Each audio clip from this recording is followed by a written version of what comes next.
everyone, welcome to episode 9 of the LDG Experience podcast. I'm joined today by Tom and Pete as per usual, and we're really excited because we're on episode 9, which means the next episode is going to be our first landmark episode. 10 double digits! I'm just as excited as I was to turn 10. Yeah. Except probably with less train sets. Yes. Yeah, and we are better than 10th edition. Well, yeah. Anyway. What are we doing for the 10th episode, guys? Question and answers. We want your questions. Yes, we want you to ask us questions about lore. About lore and things. I don't understand. Someone asked me one last night. Yeah. What happened between Fall of Cadia and the Cicatrix Maledictum? What happened around that? Yeah. And I was like, that's quite a long answer, so I will give you the cliff. I will give you the cliff notes. Yeah. Otherwise, we're going to be here until tomorrow. Yeah. Because it's been like 300-400 years. Well, the Fall of Cadia is one of the things that sparks the Cicatrix Maledictum. Yeah, yes. The first step. The first step in the Cicatrix Maledictum. Because that's what keeps it bounded in with the pylons. The pylons that they turned off. Yeah. And, we all know the ancient phrase, thou must construct additional pylons. Yes. And they did not. No. Well, they did, but Abaddon went out. Abaddon started constructing additional pylons, but he used them for other purposes. Yeah. And that's a whole other episode. Yeah, that's a different episode. Yeah. But yeah, so we want your questions Indeed. for next week for episode 10. And I will also be badgering people in the shop, and Pete will be badgering people on the stream. Yeah. Because Pete live streams. We're going to do our plugs now. Yeah. This is a segue. Seamless transition of segue that I did there. So, yes, Lazy Dragon Gaming, you can find us in Blackpool until the end of March. When we are homeless, big sad. But we are looking for a new venue. So keep an eye out for that on our social medias, which you can find on all the social platforms at Lazy Dragon Gaming. If you just search that, you will find us. Google it, you will find us. We have a website, which is lazydragongaming.com. It's really easy to find. And you can pre-order all sorts of lovely gubbins on that. We have a bunch of special offers on and all sorts of good stuff. We are also on Twitch, LD Gaming Live, because some swine took Lazy Dragon Gaming Live. Bastards. But yeah, so it's LD Gaming Live, and towards, after March, both me and Evie are going to be doing loads and loads of live streaming stuff, and also on YouTube and TikTok and all sorts of other good stuff, so keep an eye out for that. It's all coming soon. Pete, do your seamless transition. My seamless transition, yes. I also am available on all the social medias at Onyx Dragon Gaming. You can again type it into Google, you'll probably find us. You'll see the big I in the square looking O. That's our little symbol, so if you see that, that's us. We also stream 3 days a week, Mondays, Wednesdays and Fridays, where we do a lot of painting. We're currently working on an Orcs and Goblin army, which I'm now going to be taking to several Old World events already, which I'm really excited about. So we'll be prepping for that. As well as, usually on Fridays, we paint random stuff. Last time it was Star Wars stuff. I don't even know what I've decided I'm going to paint next Friday. But yeah, I think you should paint a Death Star. An entire Death Star. An entire Death, not a live Star. 1-to-1. Yeah, 1-to-1 scale. That could take us a while. And the bloody rebels will blow it up before we get there anyway. I would like you to paint a Borg cube. A Borg cube. A 1-to-1 ratio. 1-to-1 Borg cube. That would take even longer. Takes a lot more LEDs. Yeah. More LEDs. You just get somebody who's good at electronics and start, as you're going along painting, just ram a green flashing LED in it. No problem. Yeah. So we're doing all sorts of random things. We're also going to be on YouTube shortly with curated content, I should say, rather than just our VODs for our streams, which we have at the moment. We're going to be doing some tutorials and other vlogging type things when we go to the events. As of a good month ago now, yes, you received your beautiful Dark Angels box. I did. And in that box was a beautiful Dark Angels codex. There was. And we are going to discuss the contents of the box and the book. Yes. That is what we are doing today. It is an update because previously, hopefully you've listened to the Lionel Johnson special we did. He's back. Yes. And now he is back with some of his boys. Yes. The boys are back in town. They are indeed back in town. They have some new units which we'll discuss. Yes. I believe some of these are new and some old ones. Yes. Or I say old ones. Returning. That's better. Yes. Returning. It's so funny. I was talking this with my friend Ben. It's really weird. We view anything that was made in the last 25 years as new. New. Yes. We keep being like, oh, this is a new unit. Like, no, it came out 15 years ago. Like, no, still new to me. This isn't new. Yeah. Old man definitely yells at Cloud. Yeah. So we're going to start with what did you think of it? I loved it. You liked it? there's a few, obviously, the thing I really like about this codex is, whilst they have answered a few of my questions, yes, they have also left a few, they've added a few more, and left a few hanging in a good way. That's good. Because the thing I was worried about most was that they were just going to kind of like, just sort of skirt over a lot of things and then just not have, you know, because there's a lot of like, with the way the disposition of the Lion was when we last saw him coming back from wherever he has been. Did we find out where he had been? No, he doesn't know either. Oh. That's the whole point. Oh. Yeah, he doesn't know. Oh, damn. The really cool thing is he's kind of settled in a little bit now with the Dark Angels, and yeah, it's quite interesting what's going on. Like, and what one of the cool things that it explains in this is he's kind of set up. He's got two areas now where he talks to people. He's got this sort of grand sort of strategium. Yes. He's got this massive holo display in the middle of it, and that's like where he does all his official sort of briefings and cool things, and it's like really sophisticated and looks really ace. But then he's got his own sort of personal quarters, which he's set up on the same corridor as Luther's old cell. Oh. And apparently, like, the only people he sees in there are kind of people like Azrael or Ezekiel.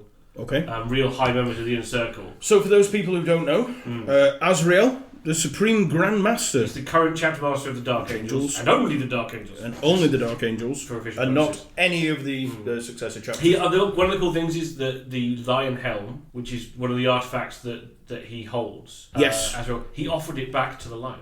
Okay. And the Lion said, no. No, you keep it. No, you deserve to keep it. You keep it. Now, has Azrael become a Primaris Azrael? He has, yes. So what did it... He died 3 times doing this. Yeah, this is the interesting thing. So they keep talking about how the sort of crossing the Rubicon Primaris is dangerous. It is. Yet everybody we know has crossed it and been like, oh, we're fine. We're all fine. Yeah. No, not so much with Azrael. Oh. He died 3 times on the table. Oh, dear. And the 3rd time, he was only brought back through external means. So, the Watchers intervened to save him. The Watchers in the Dark. The Watchers in the Dark, yes. The little minion that carries his helmet. Yes, they interfered apparently and saved him. For special purposes. The little minion-y thing carrying his helmet. I love the Watchers in the Dark. They're really cool. I love the fact they've been added more and more to the sort of models and stuff.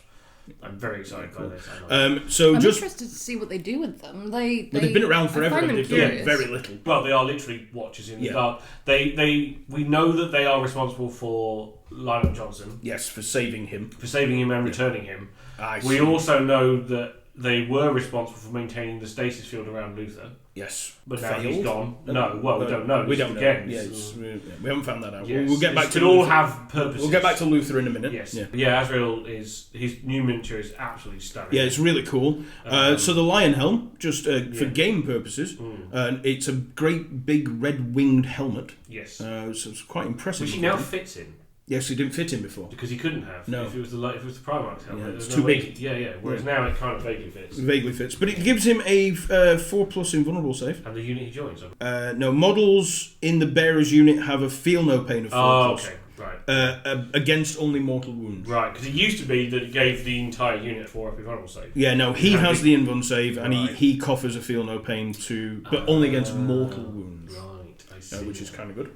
Now, other people who people may or may not have heard. Did we get any more on Asmodai? He's a knob. Yes, he is. Yeah, the thing is, Asmodai... He's an interrogator chaplain. He's the chief interrogator chaplain. Because they have 2 high positions in the chaplaincy in the Dark Angels. You have the chief interrogator chaplain, which is Asmodai's job. And then you have the Master of Sanctity, like you have in all other chaplains, who's like the head of the chaplaincy, who is Saffon, who is sadly somebody we haven't seen since 2nd edition. Oh dear. Which makes me sad, because Saffron's quite cool. He's mentioned a lot in the Unforgiven trilogy that Gav Thorpe wrote. And he's very much more kind of, down to earth's not the right word, but he's much more diplomatic. Asmodai is incredibly single-minded. Yeah, he's the one who would abandon absolutely everything to go running off for a sniff of the fall. One of his little short stories is he offers a Chaos Relic to the Relictors chapter to help him get a Fallen. Yeah. So he literally does not care. No. The ends justify the means. Definitely. My favourite quote of his is when there used to be a box out in the old codex where he was interrogating somebody, and the final sentence is one of my favourite quotes, which is, "I am charged to save your soul, and I will do it, even if you die in the process."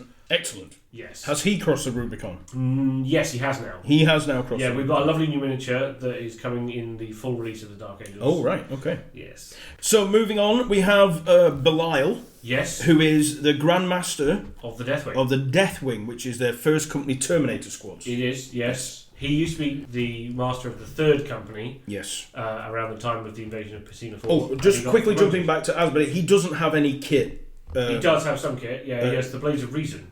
No, not in here. He doesn't. He does. Where? It comes under Field Interrogator. Oh, okay. He's not technically. Yeah, the Blades of Reason have shifted between Piece and Piece of Wargame just being part of his special rules. Oh, right, okay. So, it's a Swiss Army knife of torture. It's a Swiss Army knife of torture. Two things he has. He has Exemplar of Hate. Yeah. While this model is leading a unit, each time the model in the unit makes a melee attack, you can re-roll a hit wound. Mm-hmm. This is Asmodai, by the way, the Interrogator champion. I missed his stuff. And Feared Interrogator, which you said was called what? It used to be, basically the Blades of Reason. Blades of Reason. At the start of the fight phase, each enemy character unit within 6 inches of the model must take a battle shock test, subtracting 1 from that test when they do. In addition, each time this model destroys an enemy character model with a melee attack, you gain a CP. Yeah, as he interrogates them. But yeah, they're not so much kit as built-in. He does. His sword's got a name as well, but it's not named in rules. His kit is just a heavy bolt pistol, a Crozius Arcanum, and a power weapon, so it's just a power sword now. Yeah. Which, probably gave the other one to the Relictors in exchange for some snippet of information about something. But Belial. So yes, we'll stop messing. I won't miss Belial stuff. He is the Grandmaster of the Deathwing. Indeed. He has a lovely new miniature. He has a lovely new. He Rubicon. We don't know, because Terminator's was in a Terminator, both, so it could be either. Anything interesting with Belial? He has one of the Heavenfall Blades, which are a series of swords made from a meteorite that struck the rock quite early on in its existence. Yes, this one is called the Sword of Silence. Yes, the Sword of Secrets that Azrael wields is like the chief amongst them. Right. It was also the key for Luther's cell, the Sword of Silence. Secrets. Yes, aptly so. Yeah, the Sword of Silence, and I believe Samael has one of the others, which is, I can never remember its name. It's called the Raven Sword. The Raven Sword, according to this, yeah. It used to be that every master and grandmaster had one. It was like a symbol of office, a Heavenfall blade. They've kind of cut back now and gone, there's only these. There's a bit too many. Let's calm down. Which is, I ignore that. All my captains have a Heavenfall blade because they should. Yeah. That's fair. So Belial, no, this new law nonsense. Belial is, as I said, the Grandmaster of the Deathwing, but that is actually an ability. Yep. While this model is leading a unit, each time a model in that unit makes an attack, if it is a critical hit is scored, that attack has the precision ability. I'm sure people who play the game know. That basically means if you roll 6 to hit, you can shoot characters out of units. Oh, cool. And then Strikes of Retribution. Yeah, if you try, he's quite a good swordsman. So each time a melee attack is allocated to this model, after the attacking unit has finished making its attacks, roll 1d6 to a maximum of 6d6 per attacking unit. On a 4+, the attacking unit suffers a mortal wound. Yeah, and he kind of just parries it back into the face, yes. That's quite good. Belial's pretty tasty. Yeah. So his gear is the sword of silence and a Mastercraft Stormbolter. Yes, and of course tactical Dreadnought armour, or Terminator armour as the common people refer to it as. Yes. So next character in the thing, we have Ezekiel. Yes. Now Grandmaster of the Librarians. Yes. Now he does not look like he is. He hasn't overchanged since Second Edition. He is the one guy who's been left behind by all of the others. Yes, he is. Such a shame because he's freaking awesome. Yeah, he is a librarian, obviously, which makes him a psyker for those people. He's incredibly good. His whole thing is telepathy. Oh. Like, he burrows into your mind. He assists in a lot of the interrogations. Right. By burrowing into the fallen's minds and trying to convince them to, repent and all that. Well, he does have a really cool equipment piece, which we'll come to in a second. But he has not crossed the Rubicon. No. We don't have a new model for Ezekiel. No, we don't. Did he get any... Was he in the plot?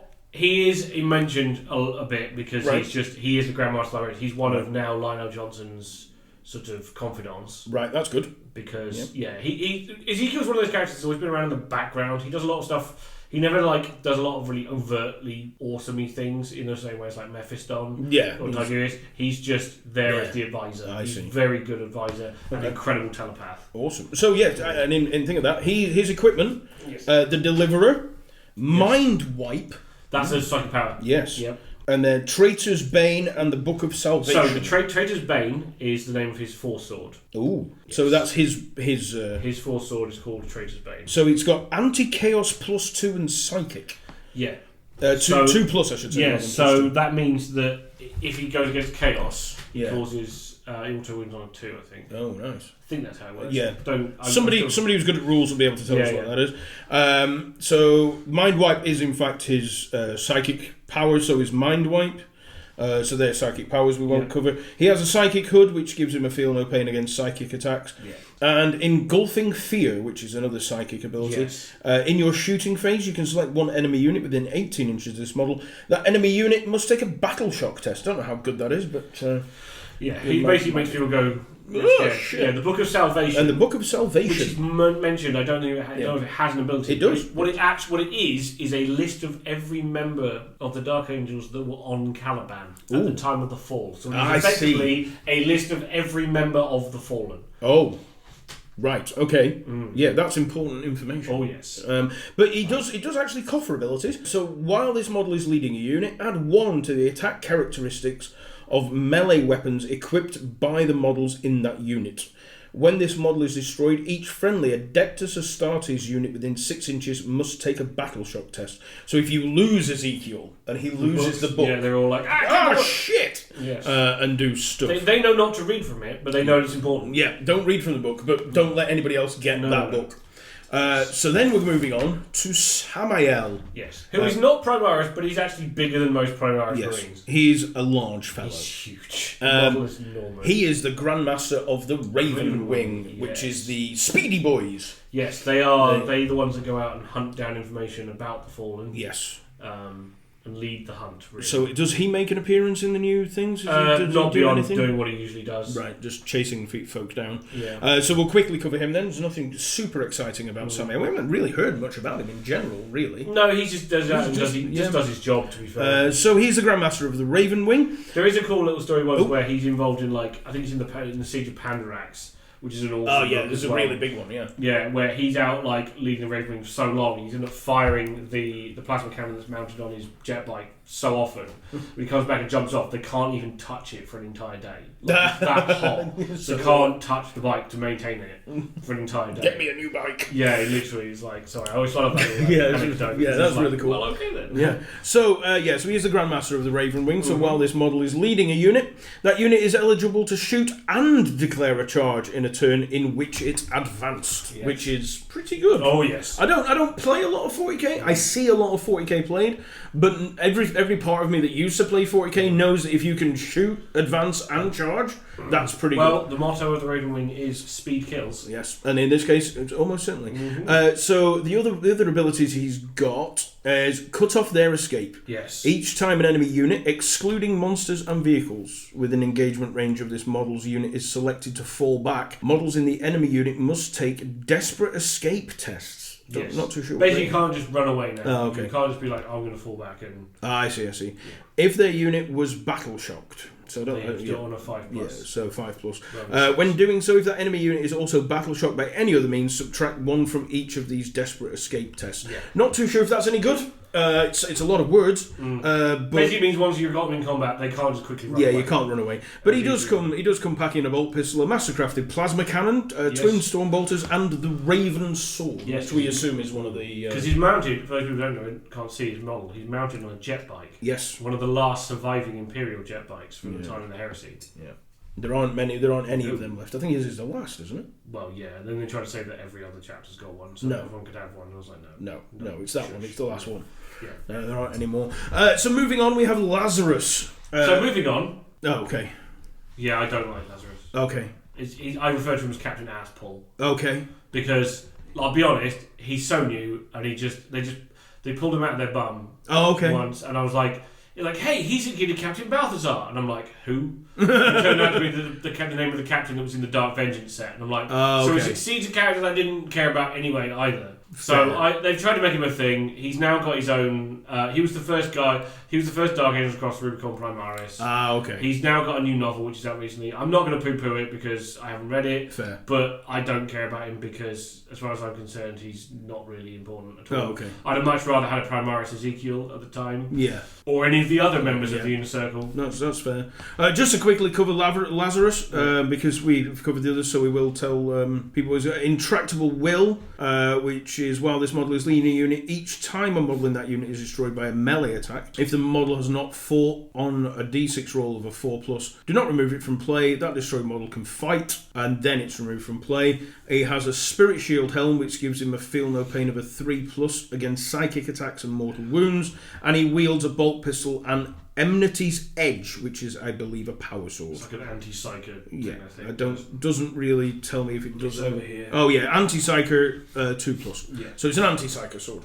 Moving on, we're going on to things that we know about, which are the Deathwing Terminator squads. They are not new; they are old. They've got lovely new Terminator models. Lovely new Terminators. Deathwing Knights. These are new. They're not. These are a new version of them. They're new. Yeah, sorry. They're new to me. They're new to me, I should say.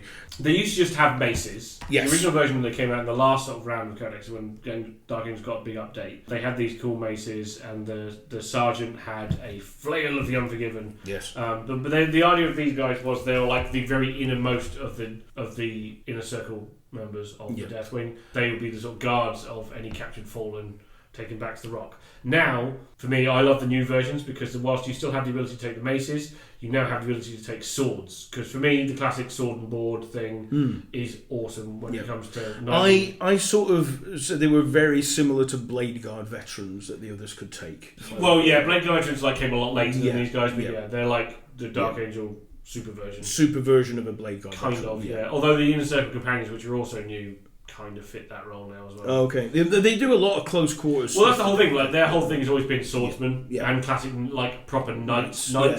So having a knightly unit with swords and shields, they're the tank unit. For those people who play MMOs, sword and board. Sword and board, tank. Yeah.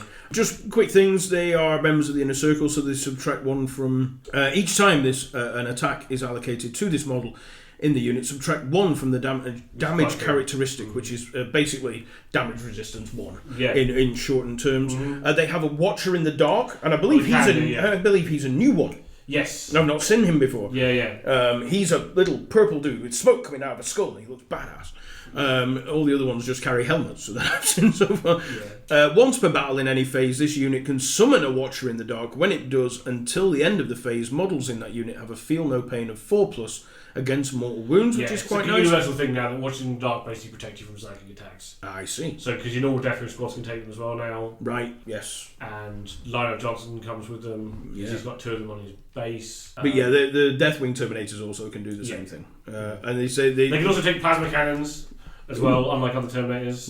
On the new upgrade for sprue, they've got a Terminator plasma cannon, which is pretty sweet. So they have something called Great Weapon of the Unforgiven. Yeah, that's like a mega massive mace for the champion. He either gets a relic sword, relic blade, or he gets a Great Weapon of the Unforgiven. Yeah, so you get an enormous wacky stick. Wacky stick. Devastating wounds and sustained hits 1. There's words that I find hard to pronounce.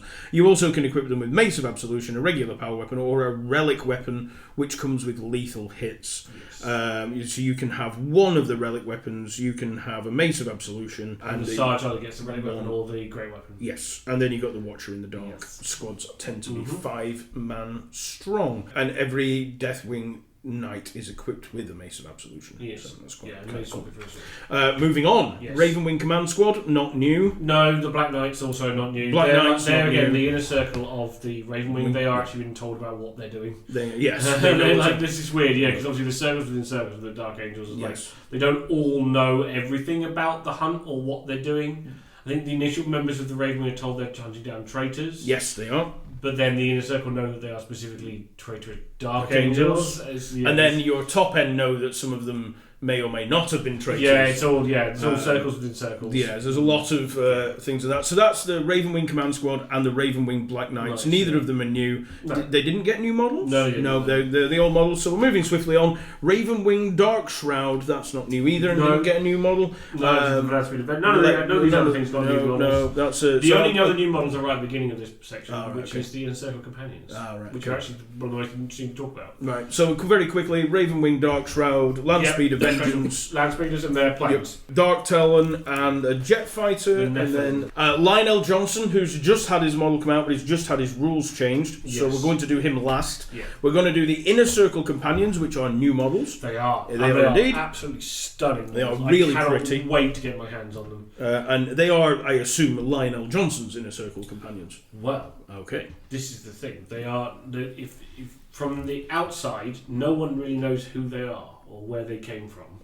They appear protecting important members of the Inner Circle. Oh, I see. Be that in other chapters or the Dark Angels themselves. Oh, right, okay. So they are sent out, presumably they have been sent out by the Lion to guard and help people, very important people. And it's strongly hinted that they are members of the Fallen. Oh. Or the Risen, as they were. Oh, yes, they've been renamed now, haven't they? Well, the ones that have sided with the Lion. With the Lion, yes. So that's where they say they don't know who they come from. Is I think the whole point is that they are all Fallen that have been redeemed. That's been given basically turned into Primaris Marines and then sent out to guard various members of the Inner Circle. Right, I like that. That's there's a lot of really cool stuff going on with the background. There's a lot of secrets still, which I like. As a Dark Ages player, I think I don't want to know everything. No, that would spoil it. It would. You would ruin the mystique if you knew everything. But apparently, this is coming back to Lionel Johnson. His impact on the chapter has been quite interesting, and him himself. Apparently, when he gets angry and things now, the room gets darker. Ooh. Like he's got a bit of control over that sort of thing. And apparently, you could be going about your business, and then all of a sudden, out of the darkness, will appear Lionel Johnson to be like, "Excuse me, I need this room." There's been talk about they're interrogating some of the Fallen, right? And then all of a sudden, the Lion will just be like, "Everybody out." Oh dear. Yeah. Well, this is the interesting part, because I thought, this is how they get the Risen and things like this. This is how they get the Inner Circle. Yes. No, these are the most unrepentant and truly fallen Chaos Fallen. He goes into the room and they don't come out of it. Oh. But we don't know what happens to them. Oh. And that's a new thread. I have some thoughts. Let me do the Inner Circle Companions gear, and then we'll go on to what Lionel Johnson is up to and his stuff, and then we'll do his stuff and then what he's up to. So that way we can fill it all. We're teasing you for the later. Yes. So back to the Inner Circle Companions. Each of them comes armed with a Calibanite greatsword. Yes. Which is can do lethal hits with a strike, or with the sweep it does sustained hits too. They wear braziers of judgment. Braziers. I see. Yeah. Oh, sorry. Braziers of judgment. Right. Speaking of this is one of those things that always got me for a long, long time. I did a quick tangent, but obviously you know my. Okay. I will put the book down. So, Sisters of Battle, obviously one of their iconic things was the Brazier of Holy Fire. Yes. Okay. But as a kid who had never really known the difference between the word, but knew of the word brazier from like classic movies and things. Yes. Right. I assumed that it was the brazier of Holy Fire. Like literally, the Coloness had flaming tits. Yes. So for years and years, that's how I pictured it. It was just like, because it made sense. They were women, they had braziers, obviously. The brazier of Holy Fire, it was not something totally out of the realm of possibility because it's 40k. So for years and years, was the brazier of Holy Fire was, So there we go, there's a comedy aside for you. Well, if it makes you feel any better. Yeah, now the Dark Angels are wearing braziers of judgment. Yeah. I'm going to stop editing out bloopers, I swear to God. The braziers of judgment. Yeah. I deliberately did it the first time and then fucked it up the second. While a character model is leading this unit, each time an attack targets this unit, subtract 1 from the hit roll, so they're harder to hit. Yeah. And then we have Enmity of the Unworthy. Each time a model in this unit makes an attack that targets a character, add 1 to the hit roll. You get 3 to 6 Inner Circle Companions, and I believe a character from your army with the leader ability can be attached to. Okay, now I'm even more confused about the black background now, because Enmity of the Unworthy implies that maybe these aren't the nice forms. Yes. Maybe these are the unrepentant ones. Yeah. I don't know. Now I'm confused. This is a great thing. Now we need more lore. Now we need more lore. So, and then finally, we come to Daddy Dark Angel himself, our Lord and Saviour, Lion L. Johnson. So, yeah, very quickly, he did get his new model very recently, so obviously it's still new. Still one of the best model series we've ever made. It is very, very pretty. And the fact that they've done a good job of making him look older than Gulliman is really, really impressive. I love how he just looks like Charles Dance. He does look like Charles Dance. And Dance. it's the casting I never knew I needed. Yes. And it's almost like somebody said, we might be doing some 40k stuff in the future. Who would we want to play Lionel Johnson? And somebody said, that Charles Dance fellow. Really good, And they're like, but we can't because he's not that old. He's an old guy. And they're like, just hold my beer while we quickly write Lionel Johnson to get older. If that ever happened, I would be over the moon. It never will, but like, it would be cool. I can. We can all live in hope, right? Yeah, because Charles Dance is the love. He just, the thing is, right, when I listen to the novel and things, it's very much like the guy who does the Tildy Watson. It's very similar. Has a very similar voice to Charles Dance, and and it just has that. Johnson has that presence, I think. Oh yeah, definitely. Charles Dance. He just Charles Dance should be in everything, as far as I'm concerned. He's very, very especially now that he's getting older. We need to put him in as many things as humanly possible. Yes, we get him in everything quickly. So we'll quickly run through what Lionel Johnson does and has, and then we'll talk about what Lionel Johnson is doing. Yes. So he's obviously the Primarch of the First Legion, which lets you in your command phase select one Primarch of the First Legion ability until the next command phase, and I'll come to those in a second. They are Primarch of the First Legion abilities. Once per turn, when your opponent targets a unit from their army with a stratagem, but before that stratagem effects are resolved, if that unit is within 12 inches of this model, you gain 1 CP, and that enemy unit must take a battle shock test. Because he's like, they're like, haha, my surprise gambit. And the lion's like, no. I saw that coming, thank you very much. And then they're like, oh crap. And then they, and then if it's failed, in addition to that unit being battle shocked, the stratagem has no effect. Yes. Which is fucking really good. Really good. Yeah, don't fail your battle shock tests around Lionel Johnson. Your stuff will get expensive. Martial Exemplar. While a friendly Adeptus Astartes unit within 6 inches of this model, each time a model in that unit makes a melee attack, they add 1 to their hit. And no hiding from the Watchers. While a friendly Adeptus Astartes unit is within 6 inches of this model, models in that unit have a feel no pain of 4+ against mortal wounds. Yeah. He also carries Armor Luminous, which is his pistol. And the melee weapon is called Fealty. Which is really cool. Is the sword in the stone. It is, yeah. Because he literally draws it out of a stone in the novel Lions of the Forest. Yes. He gets battered, he gets punched through a wall and ends up in a forest that's not necessarily the planet he's on. It's really cool. It sounds stupid, but it's really cool. He gets sort of knocked out back, and he sort of, as he's getting up, he sees this sword, literally sort of pulls it out, and then goes back into the fight, and he obviously goes back into the real world. Because he's been put into the Shadowed Paths, which is this whole thing he can... Right. Which is this like mystical version of Caliban. Yes. Which is what allows him to travel through from planet to planet without having to... I see. Use, actual travel. And the Dark Angel's Bodyguard is his last ability. While this model is within 3 inches of because he's a Primarch, he can't join units, but if he's near enough to Dark Angel, they're like, hey... Well, no, any Adeptus Astartes infantry. Yes. This model has the lone operative ability, which I believe means he can't be shot. Yeah. Essentially, it gives other things what used to be... It allows him to bodyguard. Essentially. But yes, so that is the new stuff, the old stuff, and the updated stuff. His abilities have changed since the last codex. Yeah, he's not as, like... the Emperor's Shield used to, I think, get like half damage or something. Yeah.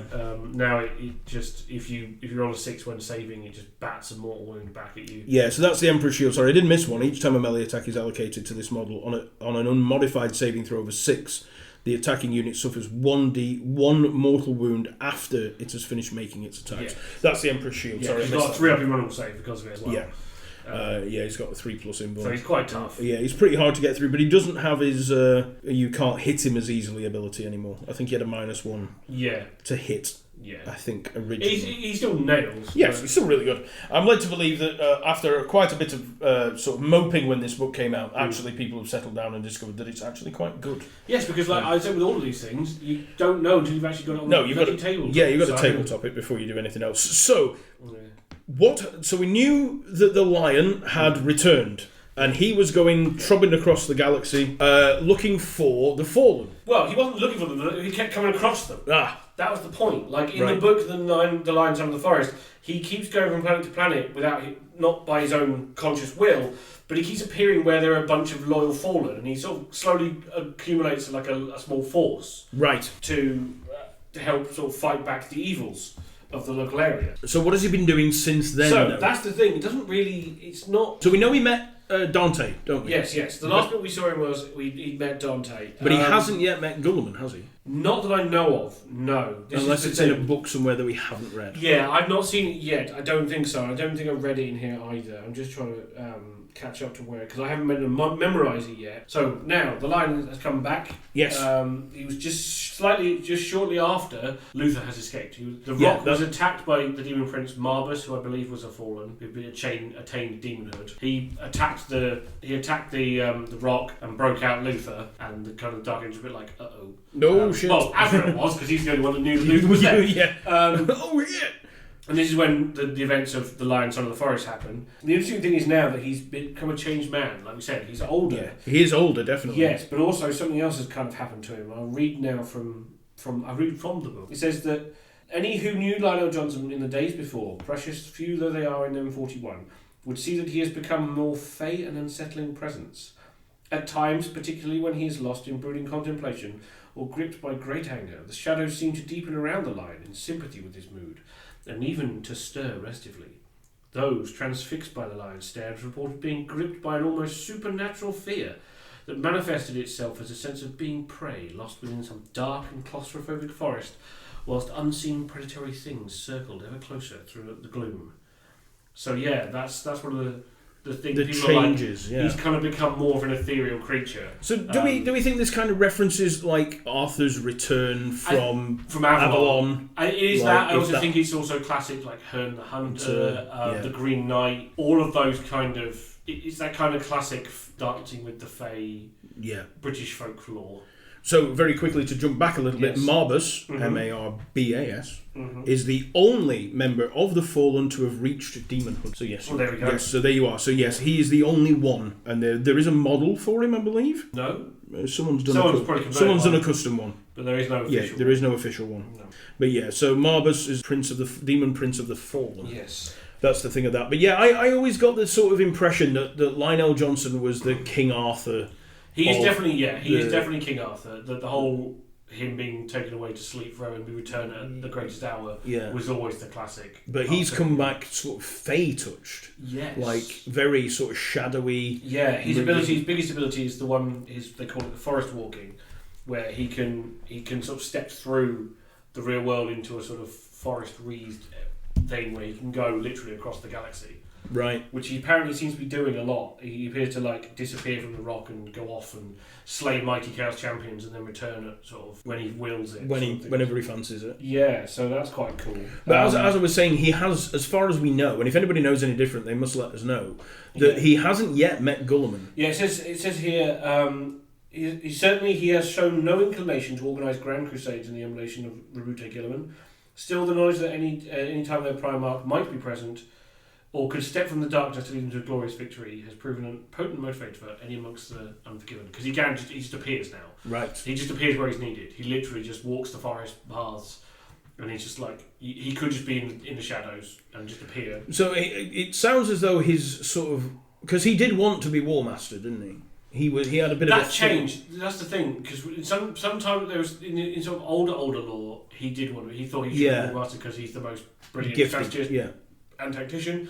But then later on, it's kind of that he never really didn't care. He was just, I'm doing my job. I'm too busy to give a crap. Right. So current current by way of 30k rather than 40k. He's just like, didn't really want it because I'm too busy doing my job. Because the story, I'm pretty certain that you told me when I first started getting in, because a lot of what I know you have told me, was that there were a few Primarchs who were like, whoa, hang on a minute, why is this guy getting it? And Lionel Johnson was one of them. He was originally one of the ones who was like, look, I'm the best strategist and tactician, I should be in overall command. Not seeing, obviously, the side that needed the politician. Which is not what Lionel Johnson is good at all. No.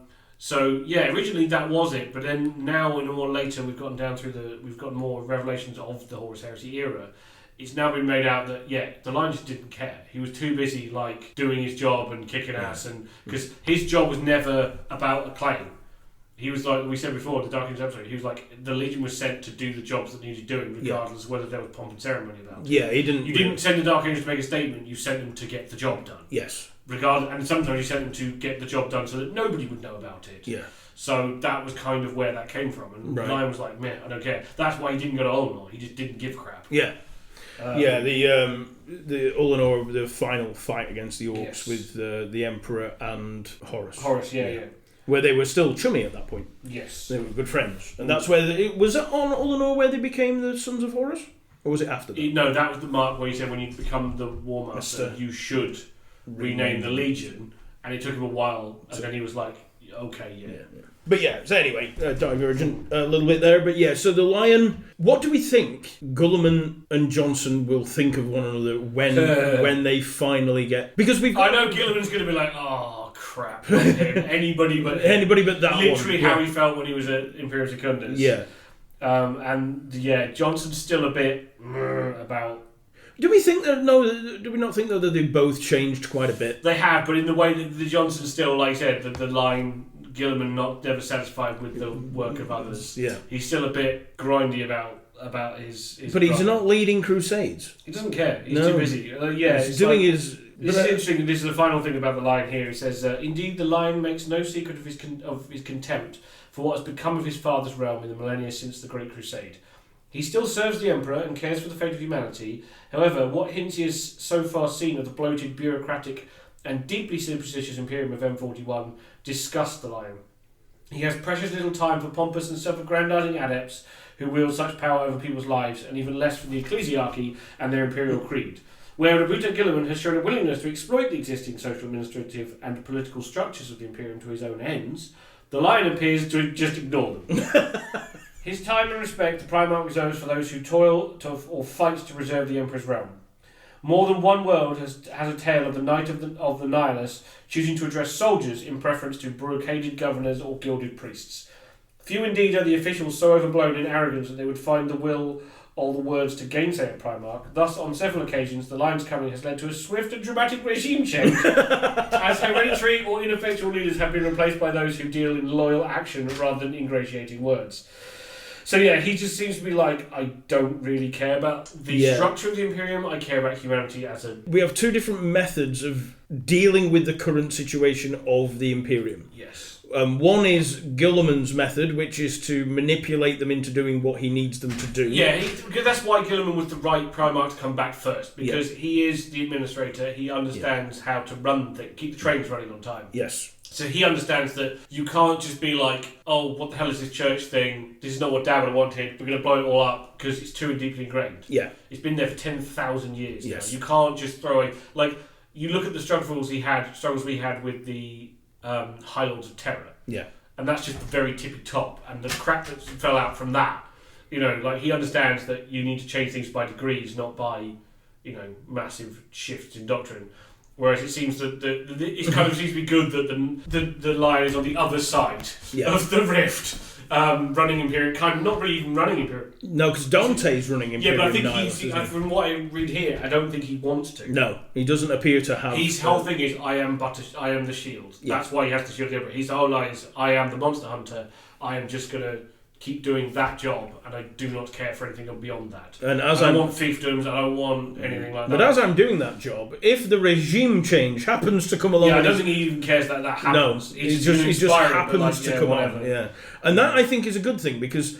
Like, I did think that when Gulliman came back, the big problem that Games Workshop made for themselves was the fact that neither Gulliman nor Lionel Johnson would have any truck with the ecclesiarchy at all, because the Emperor's great work, his thing was to secularize the galaxy, which we know was to weaken the Chaos Gods to give them no power through belief, but which his sons believed was to put science ahead and reason ahead of superstition and nonsense. Yeah. So when Gulliman came back and he was like, right, what's happening? What's going on here? Well, the thing is, he would have seen the fledgling ecclesiarchy, because obviously we see that in the Siege Terror books. Yes. But yeah, that's why he was the only one that could have come back. Yeah. Because if the Lion had come back the same way he was, that would have been bad. He would have literally launched an instant. He would have been like, no. He'd have torn that place to the ground. Yeah. Same with Russ, especially. Oh, Russ would have been like, hell no.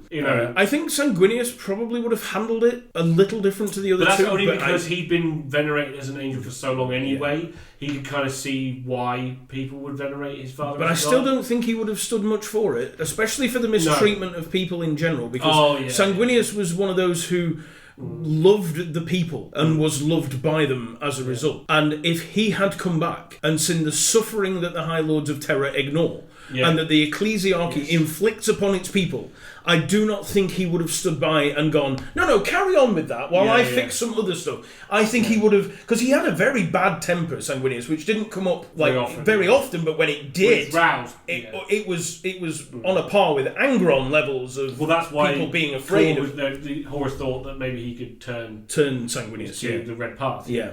But obviously he couldn't, because Sanguinius' love for just about everything is unquestionable. Yeah. But if they'd have annoyed him like they tried to poke Gulliman, for example, when they were sort of going, hey, no, it's not good you're back, let's try and subvert power, and they were killing loads of people and people were dying. If Sanguinius had flipped his lid at that point, there wouldn't be any of the High Lords of Terror left. He would have just laid waste to them all. Whereas Gulliman has that... It is almost like there is a plan in this. Yeah. Because they are coming back in a way that makes sense. Works. Yeah.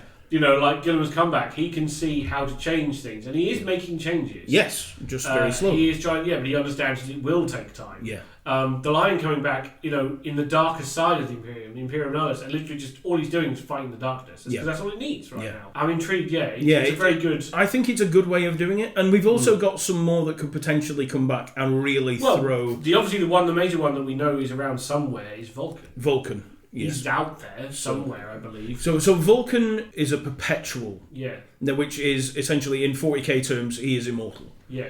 So if he dies, if you kill him, he just appears. He just comes back again. Yeah. He can't die. But that being said, he when John Grammaticus had a sword, I think. No, it's a fulgurite made of. So he did die fully. Yes. During the heresy. He was he effectively had perpetuality burnt out almost. Yeah. And then John Grammaticus, he was given a fulgurite of the Emperor's own lightning. Right. So it's the Emperor's psychic lightning that hit some ground, because if those who don't know what fulgurite is, it's when lightning hits sand, obviously the energy in that turns it to glass. Yes. And he has a fulgurite that's made from the Emperor's own power. Right, okay. And he brings that to Macragge, where the body of... Well, no, he's not dead quite yet at that point. He's just mad. He's lost his mind. He's not quite dead. And he stabs him with the fulgurite, which appears to kill him once and for all, but actually doesn't. It just takes a while to restart his... It burns out John Grammaticus's perpetuality. Yes, because he's an artificial perpetual anyway. Yeah, he was made by the... We think by various reasons. The Cabal. Yeah. The Cabal, that was it. Yeah, and so Vulcan sort of is dead for a long time. They think he's dead forever. There's the story of the Deathfire, I think it is. Yeah, where they take him back to his remaining. Oh yes. They take him back to Nocturne and they think if they put him in the fires of Nocturne, he'll be okay. He will rethink, and it's awfully sad. The story's a bit meh. When you read the whole thing, there's a big invasion of the Death Guard on Nocturne, and it makes no sense. Yes, but quick, a battle. But if you look at the story from the eyes of the main character, which is Numion, yes, because the whole thing of the story is, and it was really tragic, is that Numion basically is no, I believe in my father. I will not take up leadership of the Legion. My father will take up leadership of the Legion. We've just got to get him back home and put him in the fires. He'll be fine. And literally everyone else, all the other Salamanders, are like, no, dude, we need you to step up, take command, and lead what's left of the Salamanders. And he's like, no, I won't do it. I won't do it. He's coming back.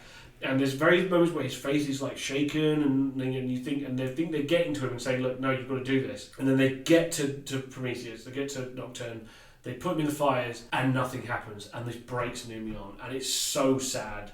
And he literally just goes, I'm done, and he just wanders out into the wastes of Nocturne, into the big fiery wastelands, and I think a fissure erupts and literally just disintegrates him. They go out looking for him, and they think they found him. And they go, oh, there's somebody there. We found Numion. And they go land, and it's Vulcan. And it's heartbreaking.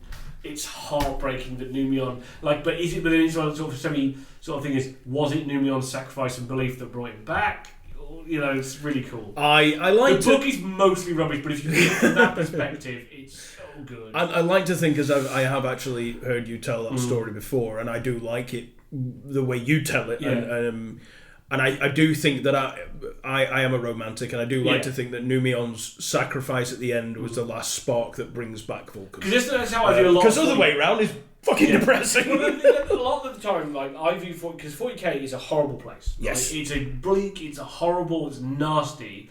But I'm a bit of a romantic, and there are still sparks of light in the darkness. Yes. You can still have great heroes of genuine paragons of humanity or whatever race it might be that are real forces for good, even amongst the absolute shitstorm that is. You only have to look at a lot of people see the 41st millennium or the 42nd as we're in now, and they see Space Marines, Orcs, Eldari, Imperial Guard, and they think, oh, it must be bad. Yeah. And you're like, no, that's actually. They're not the bad bits. Yeah. The bad bits are the poor buggers who are working in the manufactorums, who never see daylight, who live in a shoebox, who eat recycled shit, drink recycled urine. One of my favourite little side stories is they're talking about the blessed ammunition that the Grey Knights use, right? And in order to make the ammunition blessed, it requires the blood of an innocent man. Right. So there's this guy who works in a munitions factory, and the head-ups, they're like, we need to make this set of ammo for this secret purpose. And they kidnap the guy, and they're like, right, you need to sacrifice yourself willingly and basically kill yourself willingly to provide your blood for these things, or we'll kill your entire family. Yeah. Because we need the blood of a genuinely good, innocent man. Yeah.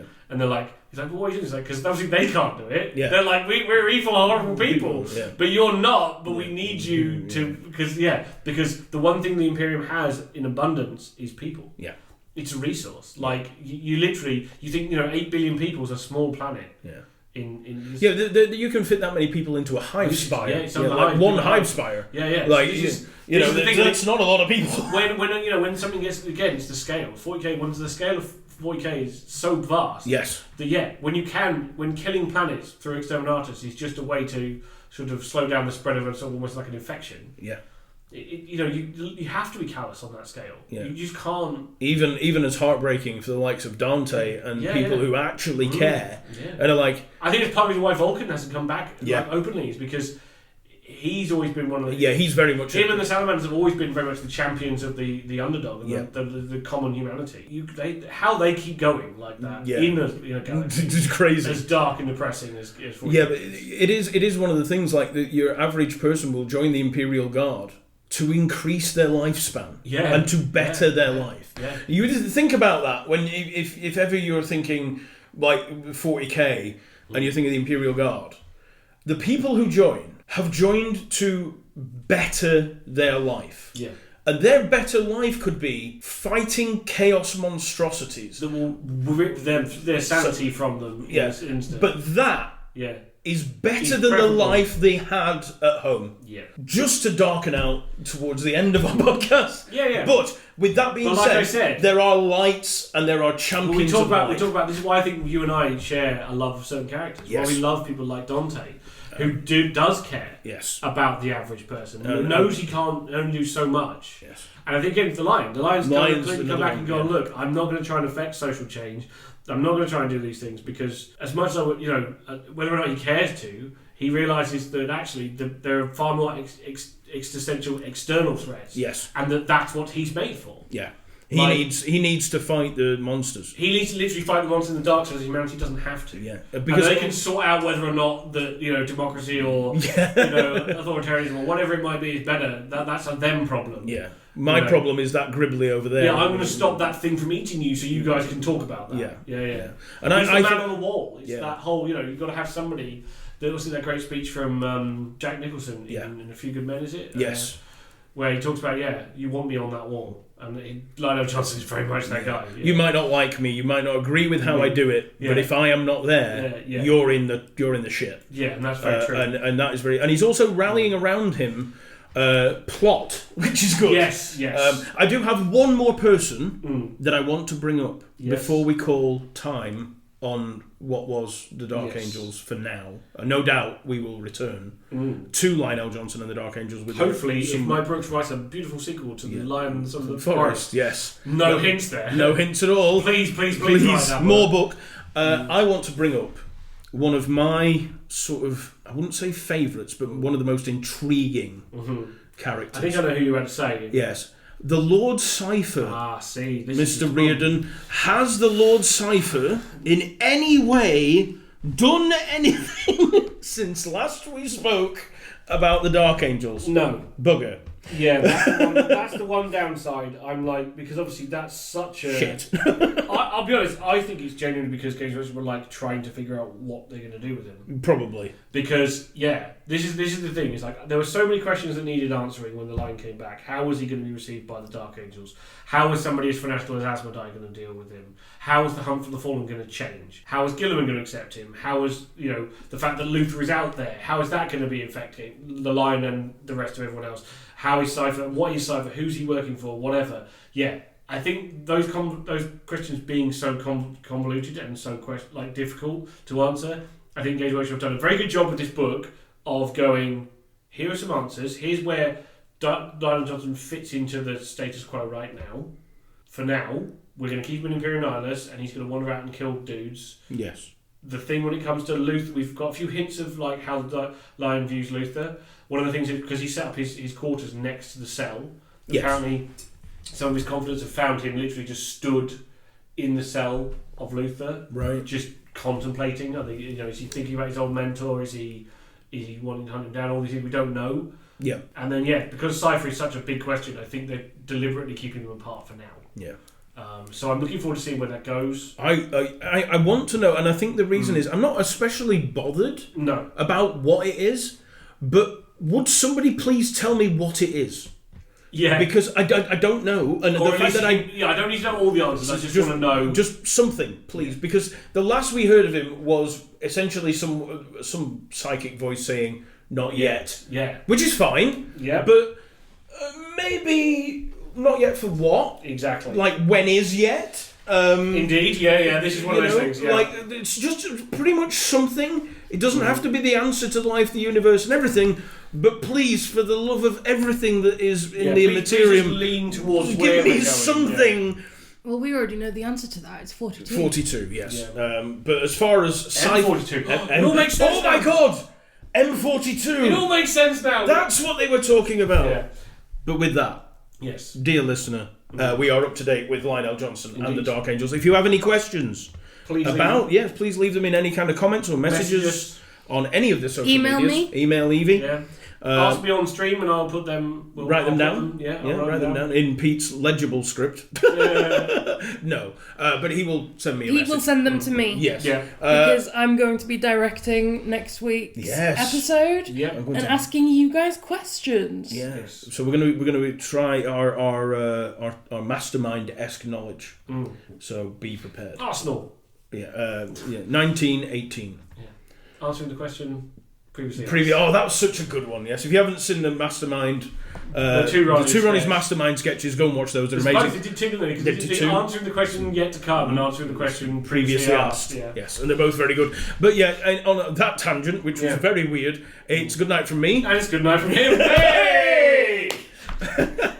We got the if we managed to put that in there. I can't believe I managed to do There's that. going to be like one person who's going, I understand. I got that reference. Yes, excellent. But no, we will see you all, or you will listen to us next time on episode 10. Dun, dun, dun. Indeed. Dun dun dun. Goodbye, folks. Bye. Bye.